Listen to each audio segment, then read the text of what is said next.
So Kevin, I want to ask this and this one, I apologize, it's not on the list, but I just had to ask this because one thing I love about your show, which I think a lot of us in here can agree, you hold both genders accountable. You hold men accountable and you hold women accountable. Let's keep it real. Most guys don't have the balls to hold women accountable. You know what I'm saying? And tell them, hey, listen, you understand that you want to deal with a top tier guy.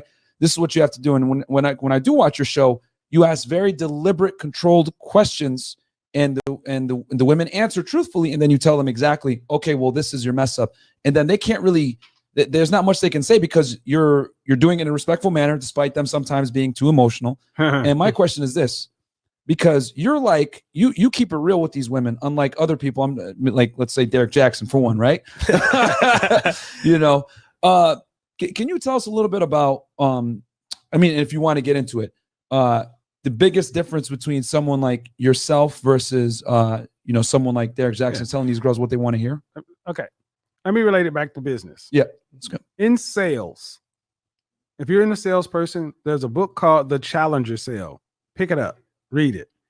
The Challenger Sale states that there are 5 different kinds of salesperson: relational salesperson, lone wolf, hard worker, somebody else, and a challenger. And consistently in bull markets or bear markets, and up markets or down markets, regardless as the industry or whatever, there's one kind of salesperson that continues to outperform all the others. And it's called the challenger. The challenger comes into the sales environment above the prospect. Now, let's imagine you guys had a multi-million-dollar business, and I'm trying to sell you guys my advertising. Yeah. Most people are going to come in here and, hey, man, like your jacket. Hey, buddy, what's your so forth? Blah, blah. Hey, let's take you out up to the strip club. I'm going to come in and I'm going to actually sit up higher because I'm going to learn enough about you to consult you and say, I understand last year you lost this deal to your competitor.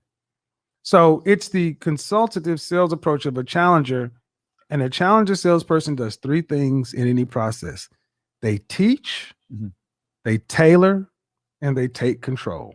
So when I'm talking to women, I'm teaching them something that they don't know. I tailor the message that they can understand it, and I take control.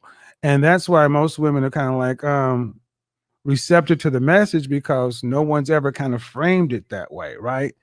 Now, a lot of guys, what they'll do is they'll tell women what they want to hear, and that works to make women feel good as a placebo. But if you're a personal trainer and tell people, hey, man, eat what you want, do what you want, you know, it's not going to help your client get any better shape.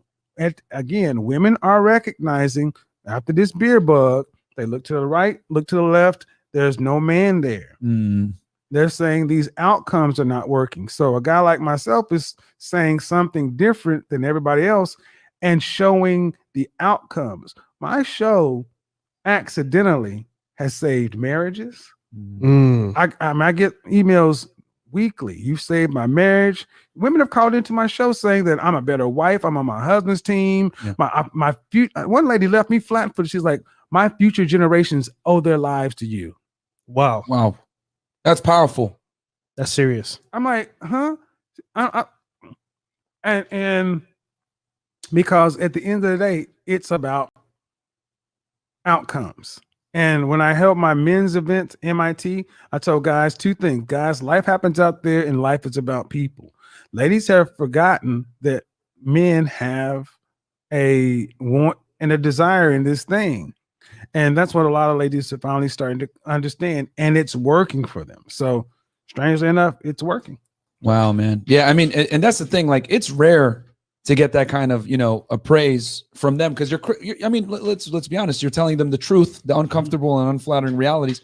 Hey, this is why you're single. You need to do this and do that. But I love how you kind of imply that you use the Socratic method, ask them questions. Oh, well, I want to be a stay-at-home mom. Do you know how much it's going to take to how much it's going to cost for you to get that? You're going to need a guy that makes this much money. Who makes that kind of money? And you just let them answer the questions and come to the conclusion themselves, which is like ingenious. You know what I'm saying?